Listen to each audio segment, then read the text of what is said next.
11वीची online प्रवेश प्रक्रिया सध्या सुरू झाली असून प्रवेशाचं संकेतस्थळ सध्या तरी व्यवस्थित सुरू आहे। फॉर्म कोणत्याही अडथळ्याशिवाय भरता येत आहेत। 3 दिवसांपूर्वी हे संकेतस्थळ सुरू झालेलं होतं, मात्र ते काही वेळातच हँग झालं, त्यामुळे प्रवेश प्रक्रिया रखडली होती। मात्र तांत्रिक सुधारणा केल्यानंतर आता हे पुन्हा सुरू झालेलं आहे। दरम्यान कलागुणांच्या वाढीव मार्कांमुळे प्रवेश प्रक्रियेबाबत मोठा संभ्रम निर्माण झालेला आहे। विद्यार्थ्यांच्या गुणपत्रिकेवरती कलागुणांसाठी दाखवण्यात आलेले मार्क्स 11वीच्या फॉर्ममध्ये नेमके कुठे भरायचे याविषयी पालक आणि विद्यार्थ्यांमध्ये मोठा गोंधळ निर्माण झालाय। यावर्षी पहिल्यांदाच कलागुणांसाठी वाढीव मार्क्स देण्यात आलेले आहेत, त्यामुळे अशा विद्यार्थ्यांसाठी 2% राखीव कोटा ठेवण्यात आलाय। तसंच काही विद्यार्थ्यांचे कलागुणांचे मार्क्स हे गुणपत्रिकेवरती अजूनही नमूद झालेले नाहीत, त्यामुळे मोठा गोंधळ निर्माण झालाय। आणि अधिक माहिती जाणून घेण्यासाठी जाऊयात अक्षय भाटकर, आता आमचे प्रतिनिधी आपल्या सोबत आहेत।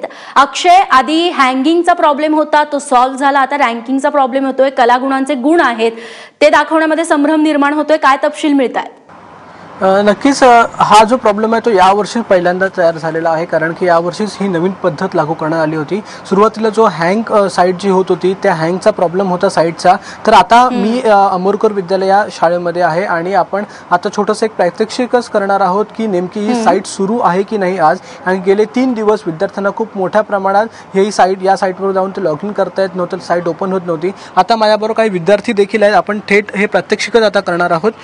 मित्रा, तुझं कधीपासून लॉग इन करत होतास? 2-3 दिवस झाले मी इथे येत आहे, पण काही इश्यूजमुळे माझा फॉर्म अपूर्ण राहिलाय, त्यामुळे आता आपण लॉग इन करून बघूया, सुरुवात कर जा।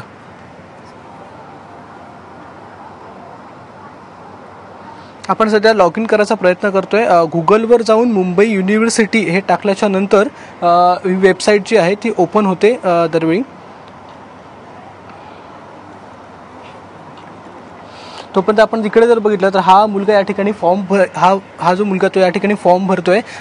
काही कारणास्तव जी आहे ती ही साईट बंद पडली होती, मात्र आज सकाळी म्हणजे जवळजवळ 10 वाजता साईट सुरू होणार असं सांगण्यात आलं होतं। मात्र 10च्या आधीपासून 10 वाजल्याच्या आधीपासून आज ही साईट व्यवस्थितपणे सुरू आहे। अनेक मुलं जी आहेत ती या ठिकाणी लॉग इन करण्याचा प्रयत्न करत आहेत। आता आपण पुन्हा बघूया, मुंबई युनिव्हर्सिटी जर टाकलं तर या ठिकाणी आपल्याला डायरेक्ट एक नेटचा एक साईट येते, त्याच्यावर जर आपण क्लिक केलं, स्टुडंट लॉग इन याच्यावर क्लिक केलं तर ही साईट आता ओपन झालेली आहे, स्कूल एज्युकेशन अँड स्पोर्ट्स डिपार्टमेंटची।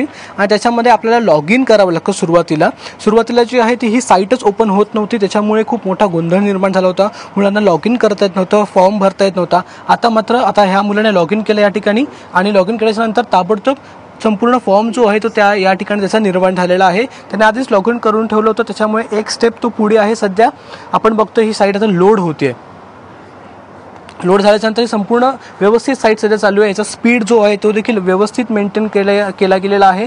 आणि आता ह्या मुलाला ह्याचा फॉर्म संपूर्ण भरायचा आहे। जसं की आता आपण बघतोय सगळ्या विषयाचे मार्क या ठिकाणी आहेत, वेगवेगळ्या शाळांची नावं आहेत, त्याचबरोबर जे गुण आपल्याला भरायचे म्हणजे कला आणि इतर जे गुण आहेत ते देखील भरण्यासाठी या ठिकाणी जो कॉलम आहे तो देखील दिसतोय। असं एकूणच ही साईट जी आहे ती साईट्स आज सकाळपासून व्यवस्थितपणे सुरू आहे। आपल्याबरोबर एक शिक्षिका देखील आहेत, आपण त्यांना विचारूया की नेमकं काय होत होतं गेल्या 2 दिवसांपासून, काय होत होतं नेमकं गेले 2 दिवस, आणि आज सकाळपासून कशा प्रकारे सुरू आहे साईट? 2 दिवस अतिशय मुलांची गर्दी होती, मुलांना अडचणी येत होत्या। त्या लॉग इन केल्यावर सुद्धा त्यांची साईट हॅक होत होती, त्यांना फिलअप करता येत नव्हतं, खूप गर्दी होती आमच्या इथे। पण आज मात्र सकाळपासून जी मुलं येतात ती अतिशय आनंदाने पटापट भरून मोकळी होऊन बाहेर आनंदाने जात आहेत। कलागुणांचे जे मार्क होते त्याच्यावरून देखील संभ्रम निर्माण झाला होता, ते कुठे नेमके भरायचे आहेत? ते तुमच्या पहिल्या पार्टमध्ये भरायचे आहेत। जे ऑप्शन 1 आहे तिथे तुम्हाला खाली कलागुणाचे येस और नो करायचं आहे। जर तुम्ही येस केलं तर तुम्हाला शाळेकडून पुन्हा अप्रूव्ह करून घ्यावं लागतं। जेव्हा एखादी शिक्षिका तुमची ते सर्टिफिकेट बघून अप्रूव्ह करते आणि मग तुम्हाला त्याचे गुण ॲडिशन मिळतात त्याच्यात। अनेक मुलांमध्ये हा संभ्रम निर्माण झाला होता। आज सकाळपासून सगळी मुलं येत आहेत, किती फॉर्म भरले आज सकाळपासून आणि कधीपासून वेबसाईट सुरू झाली आहे? आज सकाळी 8:30 वाजल्यापासून वेबसाईट अगदीशय सुरळीत आहे। आणि आज माझ्याकडे ऑप्शन 1 तर भरलेला आहे, ऑप्शन 2चे माझे फॉर्म जवळपास आज 10 झालेले आहेत, 10च्या वर झालेले आहेत।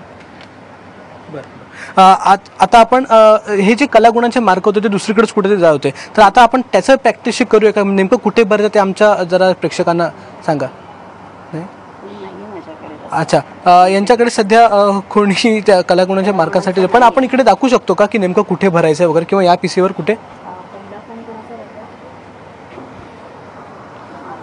संपूर्ण या ठिकाणी जी मुलं आहेत आज सकाळपासून फॉर्म भरत आहेत, त्याच्यामुळे लोक आज मुलांना कुठे प्रॉब्लेम तसा येत नाही आहे की नेमका फॉर्म कुठे भरायचा आहे किंवा कोणते मार्क्स भरायचे आहेत. जसं की आपण बघू शकतो हा मुलगा देखील या ठिकाणी फॉर्म भरतो आहे. आज सकाळपासून 8:30 वाजल्यापासून ही वेबसाईट जी आहे ती सुरू झालेली आहे. तर आपण बघूया या ठिकाणी एक प्रात्यक्षिक छोटंसं मॅडम आपल्याला करून दाखवणार आहेत. हे बघा, हे पार्ट 1 रजिस्ट्रेशनचा हा फॉर्म आहे.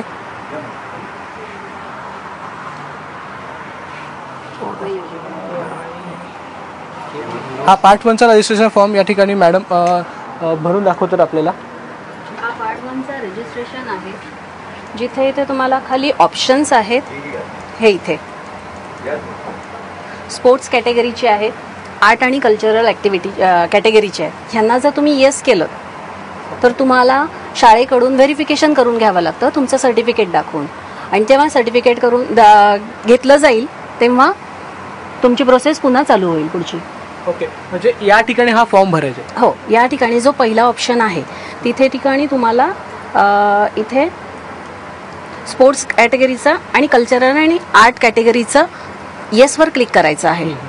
या 2 ठिकाणी नक्की. जसं की आता आपल्याला मॅडम यांनी दाखवलेलं आहे की हा जो फॉर्म आहे तो फॉर्म भरण्यामध्ये आज तरी कुठे अडचणी येत नाहीत, आणि नेमकं कुठे कलागुणांचे मार्क भरायचे ते देखील यांनी दाखवलेलं आहे. आज सकाळपासून 8:30 वाजल्यापासूनच ही वेबसाईट सुरू आहे आणि अगदी व्यवस्थित सुरू आहे. त्यामुळे 11वी प्रवेशासाठीचा जो काही अडथळा निर्माण झाला होता तो आज तरी सध्या तरी दिसून येत नाहीये. रेश्मा. निश्चित अक्षय, विद्यार्थ्यांना खूप महत्त्वाची बातमी तू ही दाखवून दिलेली आहे. सगळी सविस्तर तपशील दिलेले आहेत. विद्यार्थ्यांनी देखील स्वतः फॉर्म घ्यावा किंवा मोठ्यांची आणि शिक्षकांची मदत घ्यायला देखील मागे पुढे बघू नका. हे काम सुरळीतपणे होईल. अक्षय, धन्यवाद तू दिलेल्या माहितीबद्दल.